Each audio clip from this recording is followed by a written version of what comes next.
독자 여러분께 모든 음식에는 이야기가 담겨 있고 오랜 세월을 견뎌온 음식에는 한 가문의 역사가 녹아 있습니다. 짭짤하고 시원하며 때로는 눈물 겹도록 아린 맛. 우리가 손맛이라 부르는 것의 진짜 비밀은 과연 무엇일까요? 이 이야기는 70년의 세월을 이어온 한 종갓집의 김치도 가래, 묻어둔 진실에 대한 기록입니다. 한 가문의 영광과 치욕, 그리고 대를 이어 지켜온 그 비밀을 파헤치려는 자와 지키려는 자의 팽팽한 대립, 부디 톡 쏘는 김치맛처럼 짜릿하고 깊은 이 이야기의 마지막까지 함께 해주시길 바랍니다. 늦가을의 햇살이 평산 최씨 종갓집의 넓은 마당을 따스하게 비추고 있었다. 공기 중에는 흙냄새와 짭짤한 소금 냄새, 그리고 알싸한 마늘과 젓갈 냄새가 뒤섞여 1년 중 오직 이맘때만 맡을 수 있는 성스러운 향기를 만들어내고 있었다. 오늘은 종갓집의 가장 큰 연례 행사인 김장날이었다. 마당 한가운데에는 산더미처럼 쌓인 절인 배추가 놓여 있었고 집안의 여자들은 모두 모여 저마다의 역할에 따라 분주하게 움직이고 있었다. 물을 차에 썰고 각과 파를 다듬고 고춧가루와 각종 양념을 섞어 선명한 붉은색의 김칫솔을 만드는 그들의 손길은 마치 잘 짜인 오케스트라의 연주처럼 조화롭고 경건했다. 그리고 그 오케스트라의 지휘자는 이 집안의 종부성후인 최명희 여사였다. 60을 훌쩍 넘긴 그녀는 편한 일 바지를 입고 있었음에도 불구하고 그 기품과 위엄을 조금도 잃지 않았다. 그녀는 직접 김칫솔을 버무리며 맛의 균형을 확인했다. 그녀의 손길 하나하나에는 시어머니에게서 또 그 시어머니의 어머니에게서부터 70년간 이어져 온 이 집안의 역사와 자부심이 담겨 있었다. 할머니, 이쪽 보고 한번 웃어주세요. 블로그에 올려야 한단 말이에요. 그녀의 손녀 김서연이 최신형 카메라를 든 차에 말했다. 25살의 서연은 서연의 식탁이라는 이름의 인기 음식 블로거였다.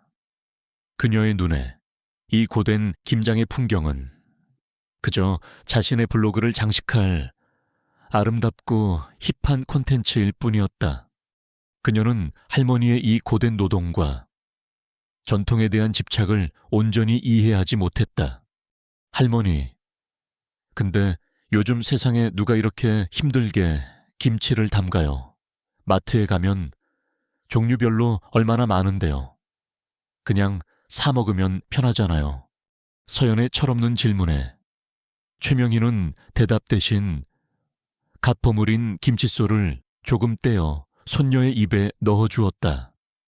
짜고 맵고 달고 시원한 복합적인 맛이 서연의 입안에서 터져 나왔다. 맛있지? 네, 맛있긴 한데 사 먹는 김치에서는 이 세월의 맛이 나지 않기 때문이지. 최명희가 나지막이 말했다. 이 김치 한 포기 안에는 우리 가문의 70년 역사가, 우리 조상님들의 눈물과 한숨, 그리고 기쁨이 모두 담겨 있는 게다. 이건 그냥 음식이 아니야. 우리 집안의 혼훈이지. 서연은 그 말의 깊은 뜻을 다 이해하지 못한 채 그저 어깨를 으쓱할 뿐이었다. 바로 그때였다. 그들의 평화로운 김장 풍경 속으로 낡은 골목길과는 전혀 어울리지 않는 번쩍이는 검은색 외제차가 소리 없이 미끄러져 들어왔다. 차에서 내린 것은 40대 초반에 비싼 명품 정장을 빼입은 남자였다. 그의 손목에는 수천만 원짜리 시계가 번쩍였고 그의 얼굴에는 친절하지만 어딘지 모르게 차가운 비즈니스용 미소가 걸려 있었다. 그는 자신을 JD건설의 대표 한동진이라고 소개했다. 그는 김장을 하던 사람들을 아랑곳하지 않고 마당 한가운데로 성큼성큼 걸어 들어왔다. 그리고는 이 집의 어른으로 보이는 최명희의 앞에 섰다. 최명희 여사님 되시죠? 말씀 많이 들었습니다. 그는 서류 가방에서 잘 만들어진 건물 조감도와 계약서를 꺼내 들었다. 어르신, 이 낡은 집에서 언제까지 이렇게 사실 겁니까? 그의 말투는 정중했지만 그 안에는 노골적인 오만함과 무시가 담겨 있었다. 제가 이 동네 땅 전부 다 사들였습니다. 이제 딱 이 종갓집 터만 남았습니다. 제가 제안하는 이 금액이면 어르신과 가족분들 모두 강남의 최고급 주상복합 아파트에서 평생을 편안하게 사실 수 있습니다. 이 낡은 집은 허물고 이 자리에는 서울의 새로운 랜드마크가 될 건물을 지을 겁니다. 그의 말은 협상이 아니었다. 통보였다.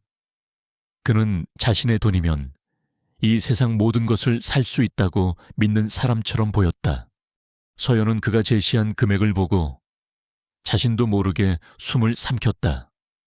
상상을 초월하는 액수였다. 하지만 최명희 여사는 그 화려한 조감되는 눈길 한 번 주지 않았다. 그녀는 앞침에 손을 닫고 한동진의 눈을 똑바로 쳐다보았다. 그녀의 목소리는 조용했지만 그 어떤 바위보다도 단단했다. 한 대표라고 하셨소. 네, 그렇습니다. 이 집은 돈으로 팔 수 있는 물건이 아니오. 그녀의 단호한 거절에 한동진의 얼굴에 처음으로 당황한 기색이 스쳐 지나갔다.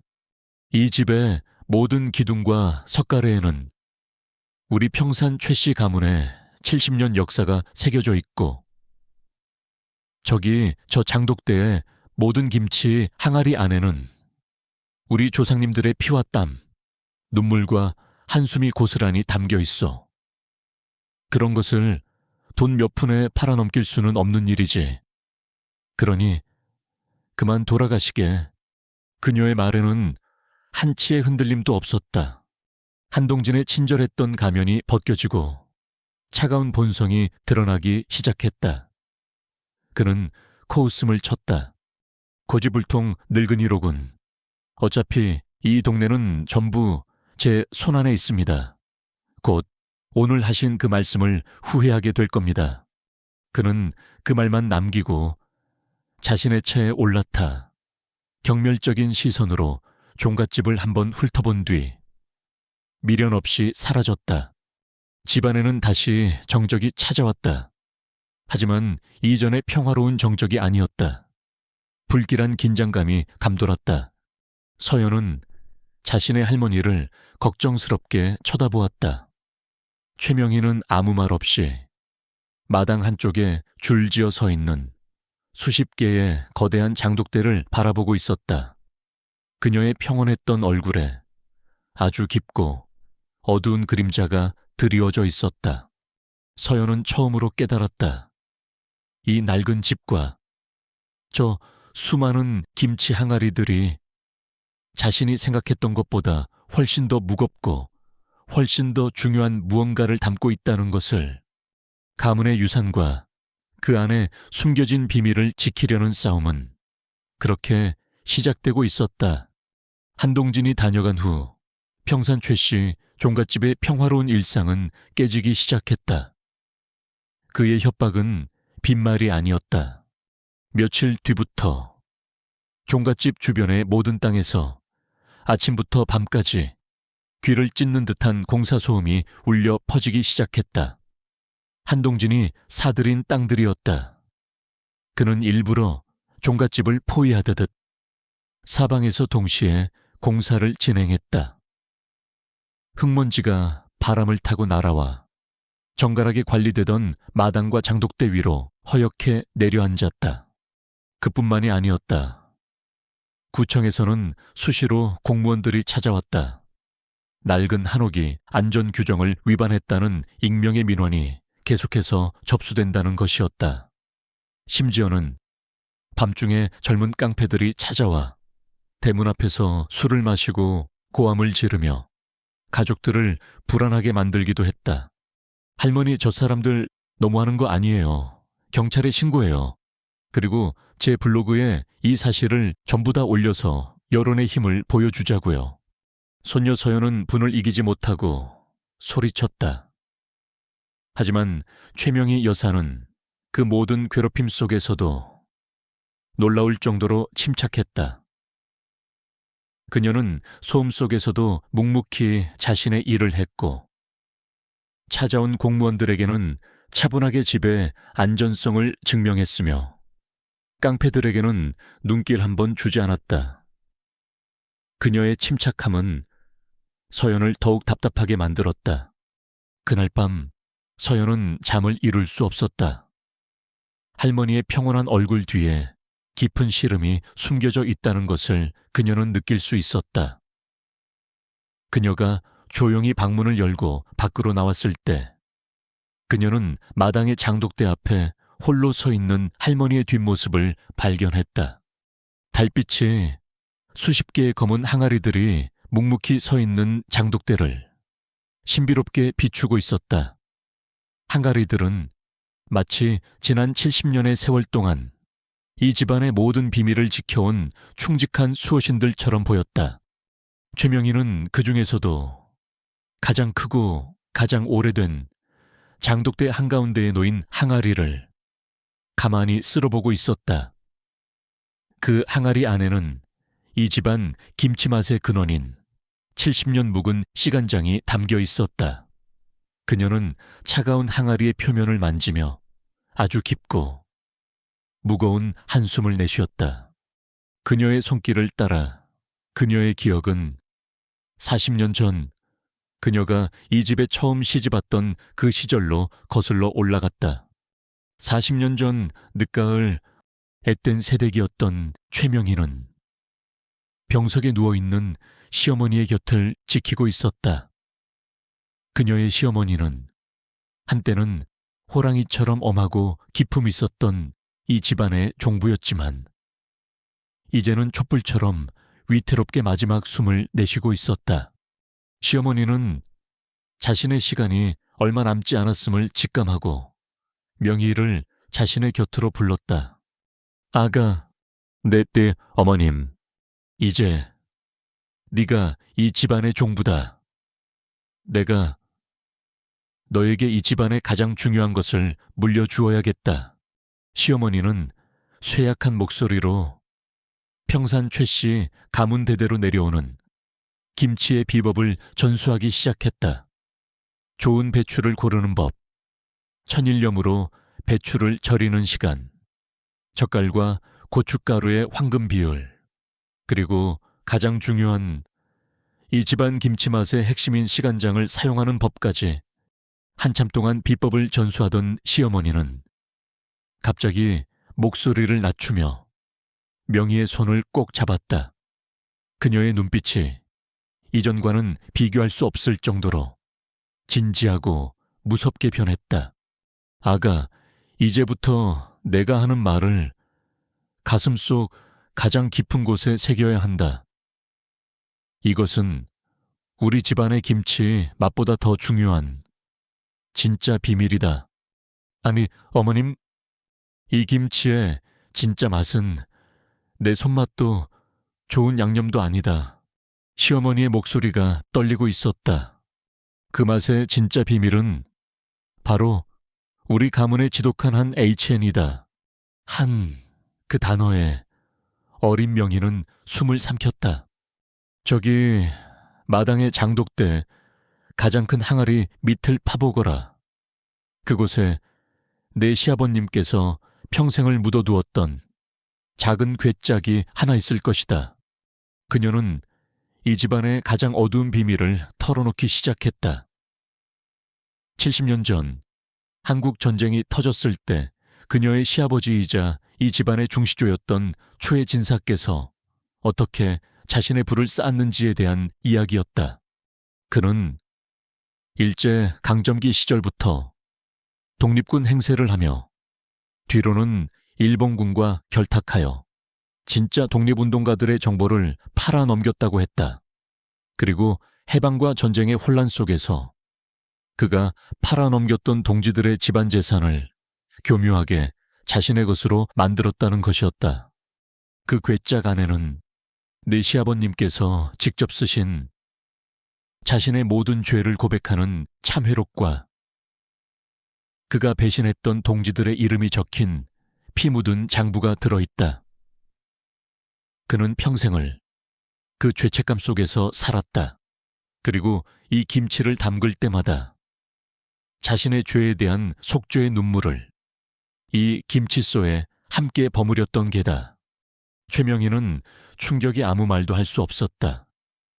그녀가 그토록 자랑스러워했던 이 가문의 역사가 사실은 배신과 피 위에 세워진 것이었다. 이 비밀은 우리 최씨 가문이 대대로 짊어지고 가야 할 십자가다. 시어머니가 마지막 힘을 다해 말했다. 네오는 이제 이 집안의 종부로서 다음 대에 이 십자가를 물려줄 그날까지 네 목숨을 걸고 이 비밀을 지켜야만 한다. 단순히 가문의 수치를 가리기 위함이 아니다. 이 비밀이 세상에 드러나는 날, 우리 가문은 무너질 것이고 죄 없는 후손들까지 모두 손가락질을 받게 될 테니 또한 언젠가 우리가 이 죄를 제대로 씻어낼 그날을 준비해야 하기 때문이다. 알겠느냐? 아가, 어린 명희는 눈물을 흘리며 시어머니의 앙상한 손을 잡고 고개를 끄덕였다. 그것은 그녀가 종부로서 짊어져야 할 너무나도 무겁고 고통스러운 운명이었다.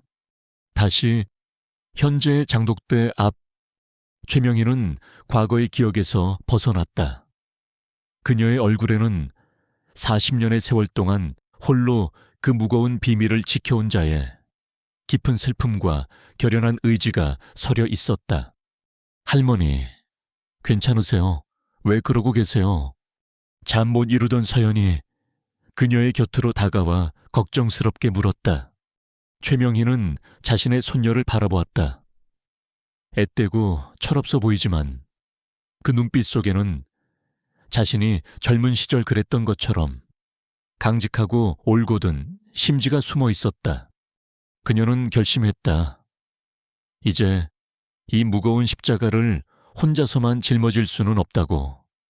그리고 다음 세대의 수호자를 준비시켜야 할 때가 왔다고. 그녀는 서연의 손을 잡고 장독대 앞에 툇마루에 앉혔다. 그녀의 목소리는 그 어느 때보다 무겁고 진지했다. 세어연아, 이리와 앉아라. 내게 아주 긴 이야기를 해주어야겠다. 우리 가문과 그리고 이 김치의 진짜 비밀에 대한 이야기다. 서연은 할머니의 그 비장한 표정 앞에서 자신도 모르게 숨을 죽였다. 그녀는 직감했다. 지금부터 그녀가 듣게 될 이야기가 그녀의 인생 전체를 뒤흔들어 놓을 것이라는 것을. 달빛이 쏟아지는 툇마루 위. 최명희는 손녀의 손을 잡고 70년간 이 집안을 짓눌러 온 어두운 비밀의 문을 열기 시작했다.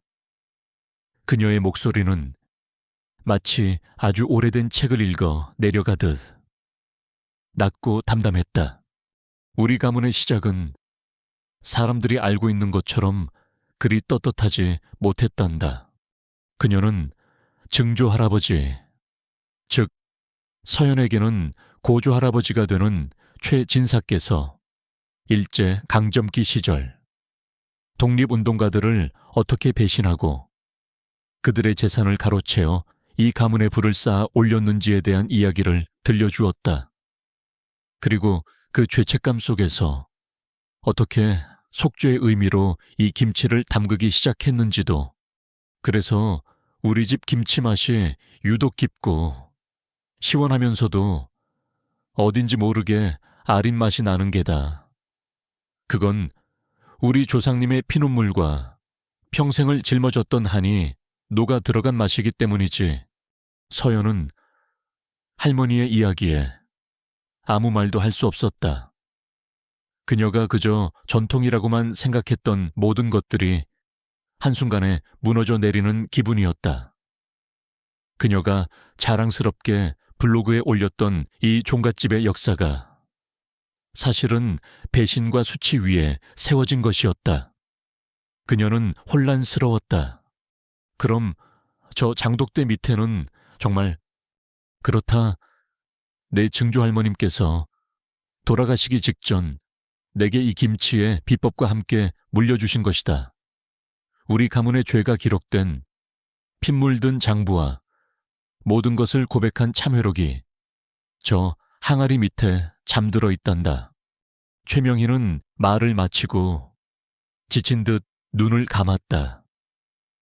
서연은 지난 40년간 이 끔찍한 비밀을 홀로 짊어지고 살아왔을 할머니의 작은 어깨를 보며 가슴이 미어지는 듯했다. 다음 날부터 한동진의 압박은 더욱 노골적이고 거칠어졌다. 그는 종갓집 주변의 모든 땅에 대형 펜스를 치고 외부인의 출입을 완전히 통제했다.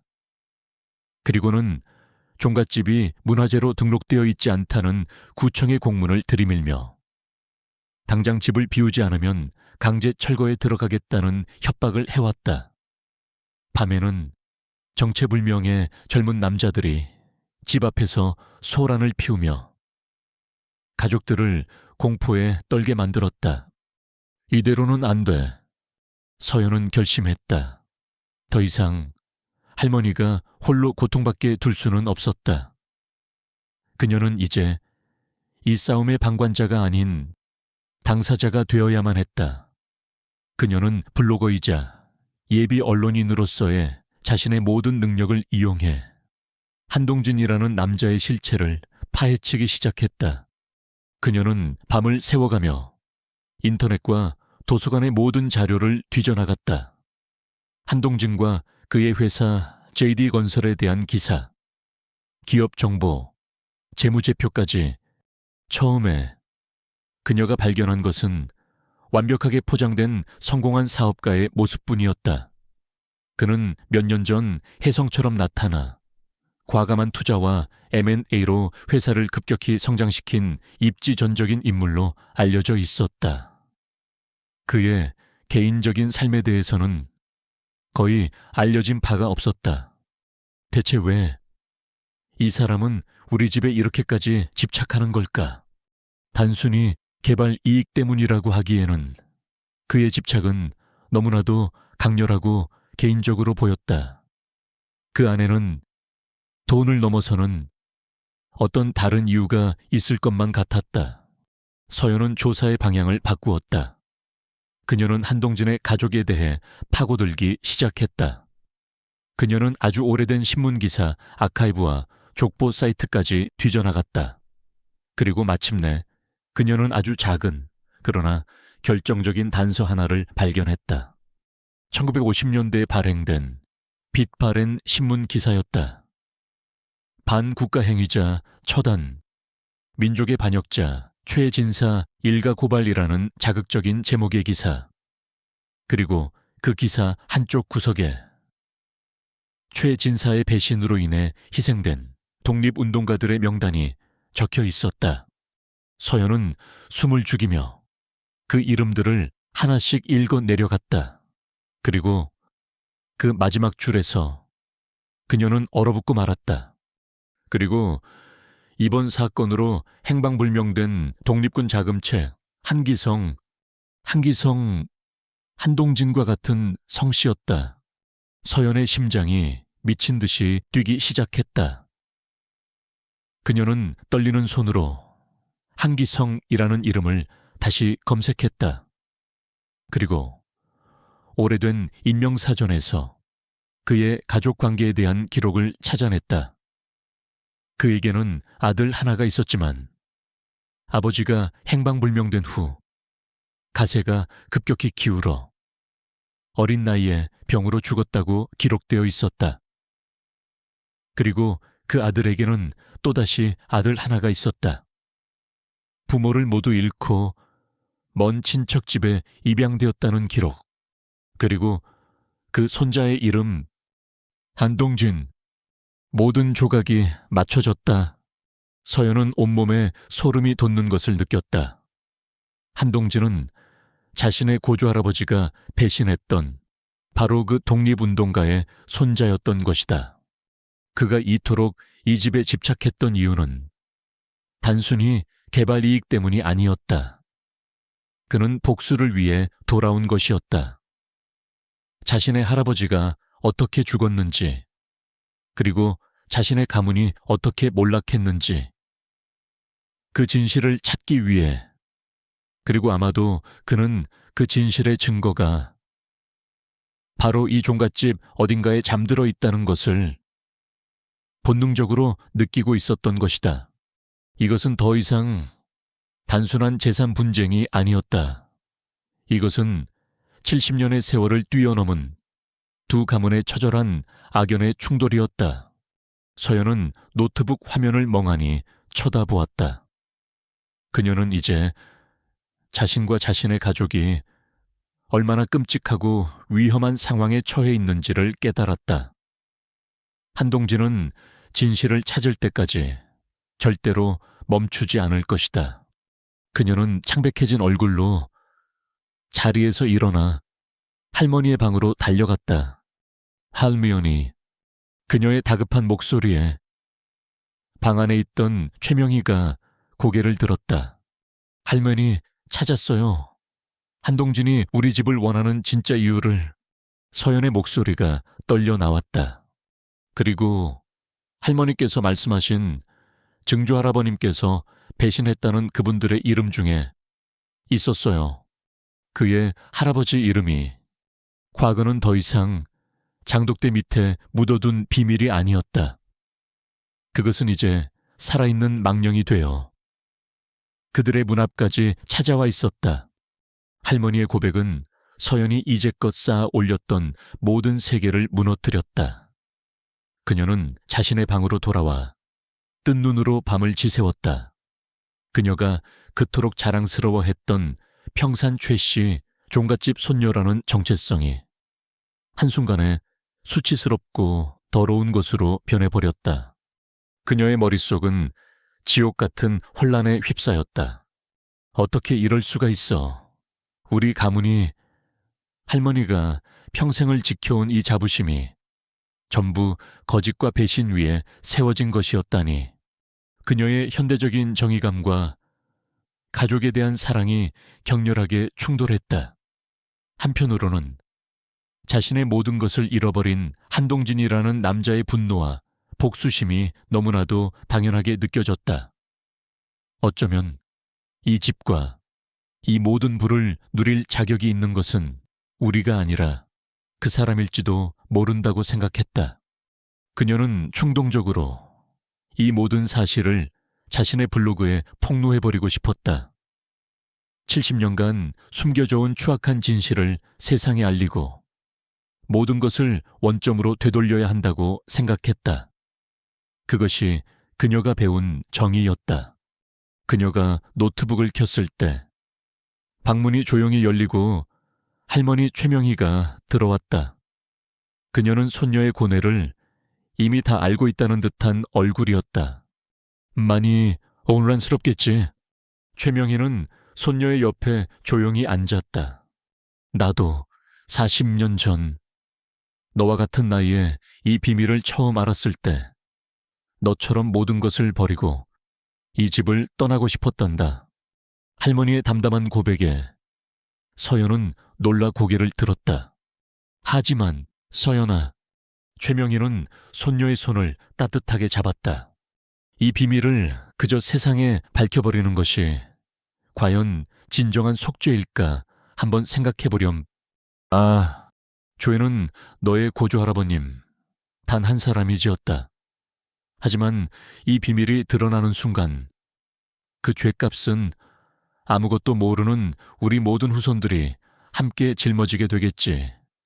너의 삼촌들, 고모들, 그리고 너와 네 어린 동생들까지. 평생을 친일파의 후손, 배신자의 핏줄이라는 손가락질을 받으며 살아가야 할 게다. 그것이 과연 네가 생각하는 정의로운 일이겠느냐. 서연은 아무 말도 할 수 없었다.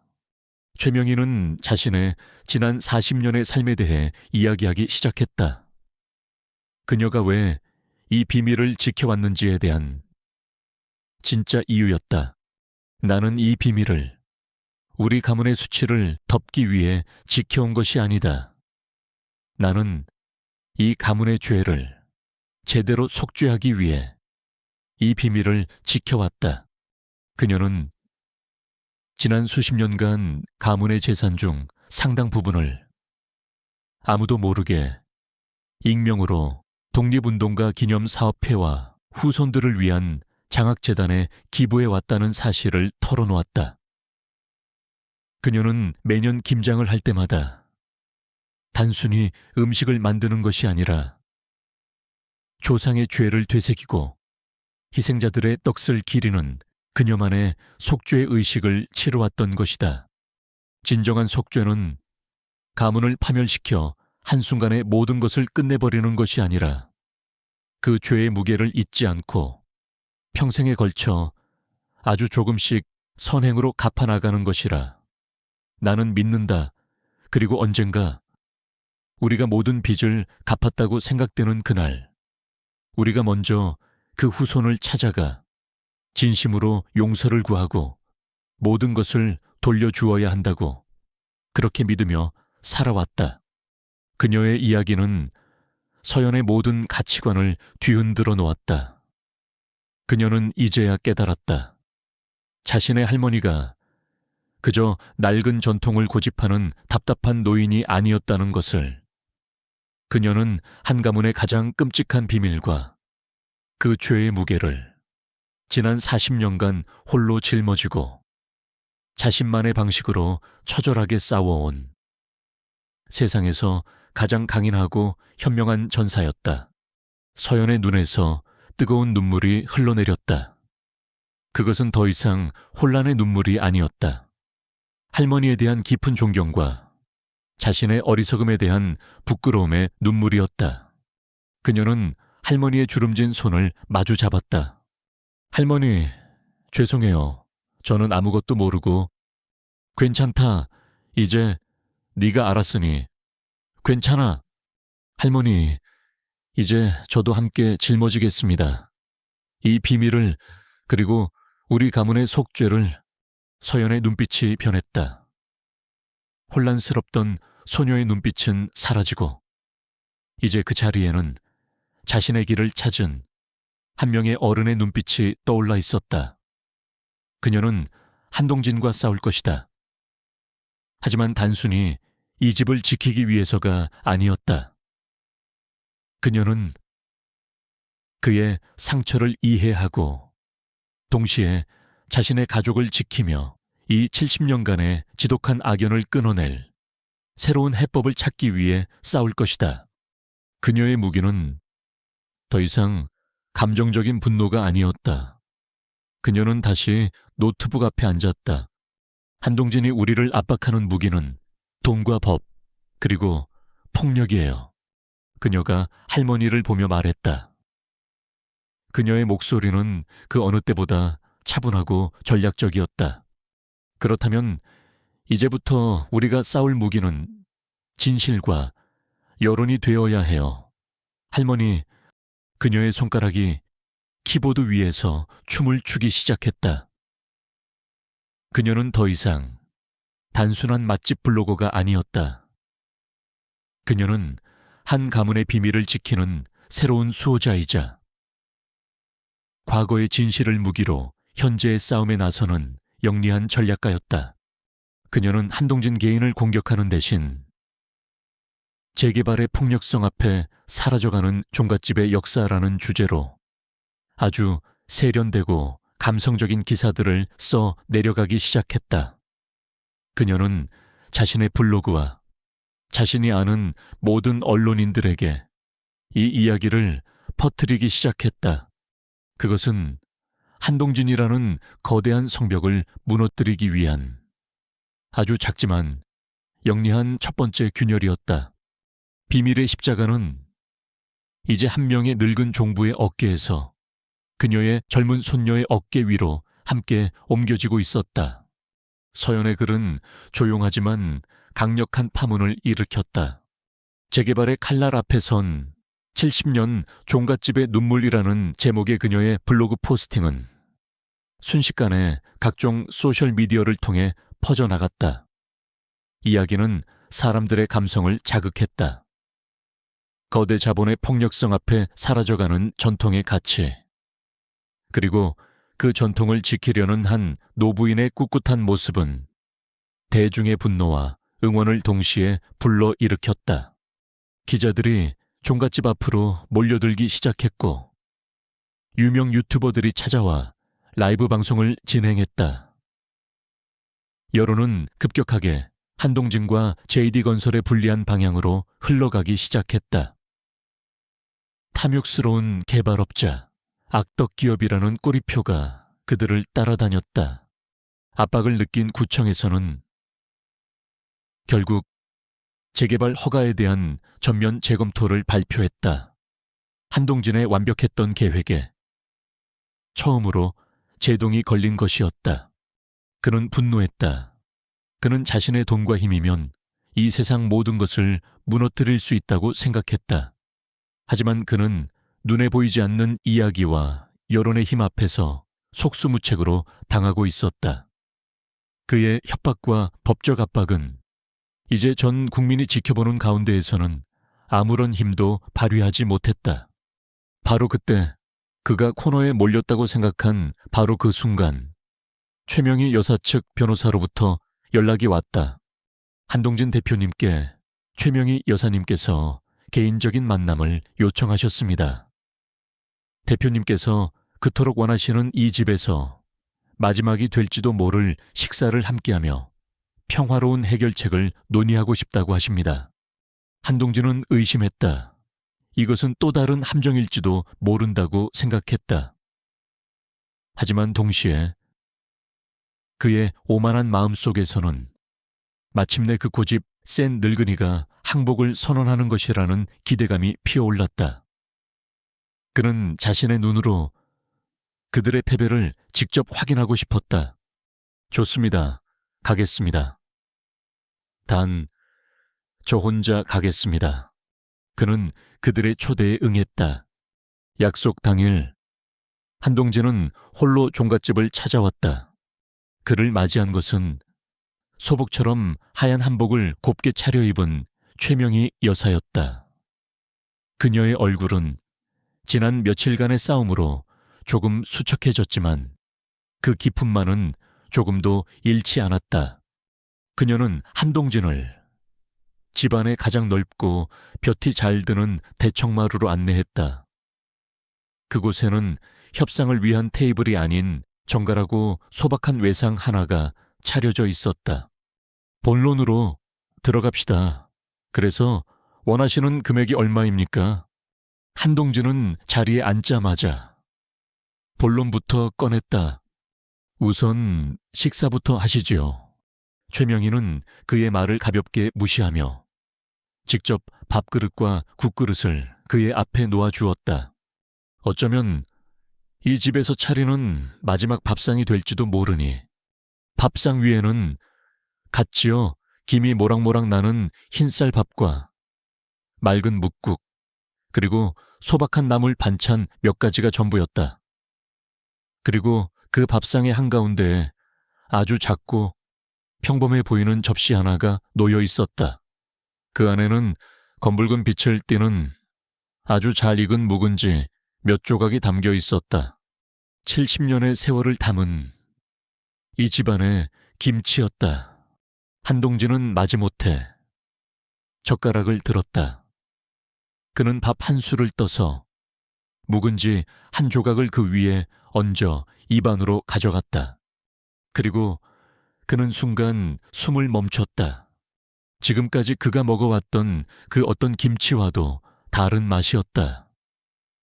첫 맛은 70년의 세월이 응축된 듯한 깊고 시원한 신맛이었다. 그리고 그 뒤를 이어 혀를 감싸는 칼칼한 매운맛과 은은한 단맛, 그리고 말로는 표현할 수 없는 아주 깊고 아련한 슬픔의 맛이 느껴졌다. 그것은 마치 시간 그 자체를, 한 인간의 슬픔 그 자체를 맛보는 듯한 충격적인 경험이었다. 그가 맛의 충격에서 헤어나오지 못하고 있을 때 최명희가 조용히 이야기를 시작했다. 한 대표님의 할아버님, 한기성 선생께서는 아주 훌륭한 독립운동가이셨습니다. 그녀의 입에서 나온 첫 마디에 한동진의 손에 들려있던 젓가락이 바닥으로 떨어졌다. 그녀는 고백이나 자백이 아닌 마치 아주 오래된 역사를 이야기하듯 덤덤하게 모든 것을 털어놓기 시작했다. 70년 전 이 땅에서 벌어졌던 비극에 대하여, 자신의 시아버지가 저질렀던 끔찍한 배신에 대하여, 그리고 그 죄의 대가로 한 가문이 어떻게 쓰러져 갔는지에 대하여 그녀는 자신의 시아버지가 그 죄책감 속에서 어떻게 매년 김치를 담글 때마다 눈물을 흘렸으며 그 한 HN이 어떻게 이 김치 맛의 일부가 되었는지를 담담하게 이야기했다. 이 김치의 맛은 저희 가문이 지은 죄의 맛이자 동시에 한 대표님의 가문이 겪으셨을 그 기나긴 고통의 맛이기도 합니다. 지난 70년간 저희는 이 김치를 먹을 때마다 단 한순간도 과거의 그 죄를 잊은 적이 없습니다. 이야기가 끝났을 때 한동진의 눈에서는 그 자신도 모르는 사이에 눈물이 흐르고 있었다. 최명희는 조용히 손녀 서연에게 눈짓을 했다. 서연은 안쪽 방에서 낡은 나무 괴짝 하나를 들고 나왔다. 최명희는 그 괴짝을 열어 그 안에 들어있던 누렇게 변색된 장부와 참회록을 한동진의 앞에 내려놓았다. 이것이 그 모든 진실의 증거입니다. 그녀가 나지막이 말했다. 이제 모든 것은 한 대표님의 손에 달렸습니다. 이 진실을 세상에 밝혀 저희 가문을 파멸시키고 할아버님의 명예를 되찾으십시오. 그것이 대표님께서 지난 평생을 바쳐 원해왔던 것일 테니. 한동진은 떨리는 손으로 그 낡은 장부를 향해 손을 뻗었다. 그가 평생을 찾아 헤맸던 진실, 자신의 가문을 몰락시킨 원흉, 그 모든 것이 지금 그의 눈앞에 있었다. 그는 이제 승리한 것이다. 하지만 이상하게도 그의 마음속에서는 승리의 쾌감 대신 형언할 수 없는 깊은 슬픔과 공허함만이 밀려오고 있었다. 그는 자신의 입안에 남아있는 그 슬프고도 깊은 김치의 맛을 느끼며 혼란에 휩싸였다. 그는 이제 이 진실을 가지고 무엇을 해야 하는가? 한동진은 텅 빈 달청마루에 홀로 앉아 밤을 지새웠다. 그의 앞에는 70년의 세월과 한 가문의 모든 죄가 담겨있는 낡은 장부와 참회록이 놓여 있었다. 그는 떨리는 손으로 그 누렇게 변색된 종이를 한 장, 한 장 넘겨보았다. 그 안에는 그가 평생을 찾아 헤맸던 진실이 있었다. 자신의 할아버지 한기성 선생의 이름과 그가 어떻게 동지에게 배신당하고 억울하게 죽어갔는지에 대한 기록이 피눈물처럼 적혀 있었다. 그의 평생의 목표는 복수였다. 최 씨 가문을 파멸시키고 할아버지의 명예를 되찾는 것. 그리고 이제 그의 손에는 그 모든 것을 가능하게 할 가장 강력한 무기가 쥐어져 있었다. 하지만 그는 선뜻 그 칼을 휘두를 수가 없었다. 그의 혀끝에는 아직도 그 기묘하고 슬펐던 김치의 맛이 남아 있었다. 70년에 한 H&E 담겨 있다는 그 맛. 그리고 그 모든 비밀을 털어놓으며 담담히 자신의 심판을 기다리던 최명희 여사의 꺾이지 않는 존엄한 모습이 그의 뇌리에서 떠나지 않았다. 복수는 과연 모든 것을 해결해 줄까? 최 씨 가문을 무너뜨리면 그의 마음속 깊은 곳에 자리한 이 공허함과 슬픔이 정말로 채워질 수 있을까? 어쩌면 그의 복수는 또 다른 비극의 시작일 뿐이지는 않을까? 밤새 그는 고민하고 또 고민했다. 그리고 다음 날 아침 해가 뜰 무렵 그는 마침내 자신의 결정을 내렸다. 며칠 뒤 한동진은 긴급 기자회견을 소집했다. 그의 회사 JD건설의 로비는 수많은 기자들로 인산인해를 이루었다. 모두가 그가 평산 최 씨 종갓집에 대한 최후의 공격을 발표할 것이라고 예상하고 있었다. 하지만 카메라 플래시 앞에서 한동진의 입에서 나온 말은 모두의 예상을 완전히 뒤엎는 것이었다. 저 한동진은 오늘부로 정릉동 종갓집 부지에 대한 모든 개발 계획을 전면 철회하겠습니다. 기자들 사이에서 웅성거림이 터져 나왔다. 비분만 아니라 저희 JD건설은 평산 최 씨 가문과 협력하여 그 종갓집을 영구히 보존하고 우리 역사의 아픔을 기억하는 새로운 문화 공간으로 만들어 나갈 것을 약속드립니다. 그것은 복수가 아닌 상생의 선언이었다. 그 후 놀라운 일들이 벌어지기 시작했다. 한동진과 최명희 두 가문의 후손들은 70년의 악연을 끊고 처음으로 마주 앉았다. 그들은 한초의 평화와 역사재단이라는 이름의 비영리 재단을 공동으로 설립했다. 두 가문의 부후는 이제 과거의 죄를 덮는 데 사용되는 것이 아니라 이름 없이 쓰러져간 수많은 독립운동가들의 후손을 돕고 아픈 역사를 바로 알리는 의미 있는 일에 사용되기 시작했다. 종갓집은 허물어지는 대신 아름답게 복원되었다. 그곳은 이제 김치와 한식의 역사를 보여주는 문화체험관이자 동시에 한쪽 구석에는 한기성 선생을 비롯한 희생자들을 기리는 작지만 엄숙한 추모 공간을 갖춘 새로운 역사 교육의 장이 되었다. 다시 1년이라는 시간이 흘렀다. 종갓집 마당에서는 다시 김장이 한창이었다. 하지만 이제 그곳은 더 이상 한 가문만의 행사가 아니었다.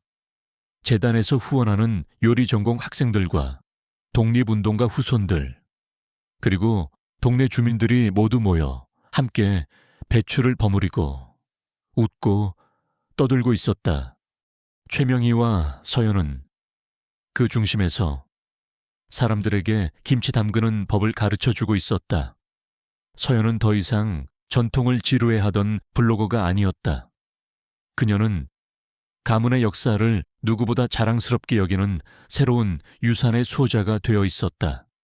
그리고 그들 틈에는 값비싼 정장 대신 편한 작업복을 입은 한동진의 모습도 보였다. 그는 서툰 손길로 소금에 절인 배추에 김칫솔을 정성껏 바르고 있었다. 그의 얼굴에는 더 이상 과거의 분노와 복수심이 아닌 평온하고 따뜻한 미소가 걸려 있었다. 최명희가 방금 버무린 겉절이 한 조각을 그의 입에 넣어 주었다. 한동진은 그것을 받아 먹었다. 작년 그가 맛보았던 그 김치의 맛이었다. 하지만 이제 그 깊고 아린 맛 속에서 그는 새로운 맛을 느낄 수 있었다. 그것은 용서와 화해, 그리고 새로운 시작의 맛이었다. 최명희는 마당에 가득한 사람들의 웃음소리를 들으며 장독대를 바라보았다. 70년간 이 집안을 짓눌렀던 무거운 비밀은 이제 끝이 났다. 비밀은 숨겨서가 아니라 진실을 마주하고 그것을 더 나은 미래를 위한 걸음으로 만들었을 때 비로소 진정한 안식을 찾을 수 있었던 것이다. 그녀는 이제 이 새로운 가족들과 함께 새로운 역사를 담은 새로운 김치를 담그기 시작할 것이다. 그 김치에는 더 이상 한 아첸이 아닌 희망의 맛이 담겨 있을 터였다.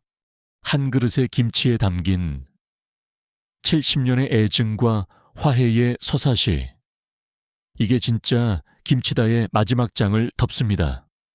이 이야기를 통해 저는 음식이라는 것이 단순히 허기를 채우는 것을 넘어 한 세대의 역사와 감정, 그리고 정신까지도 담아내는 위대한 그릇이 될 수 있다는 것을 보여드리고 싶었습니다.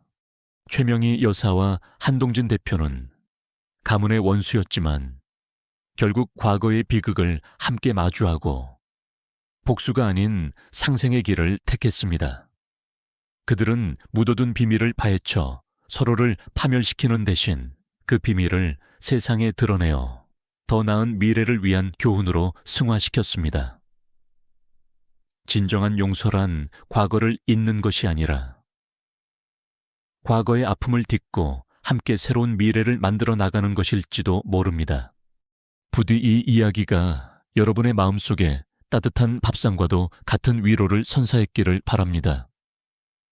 우리가 매일 먹는 음식 속에 담긴 수많은 사람들의 이야기와 시간의 무게를 다시 한번 생각하는 계기가 되었으면 합니다. 끝까지 함께해 주신 독자 여러분께 진심으로 감사드립니다.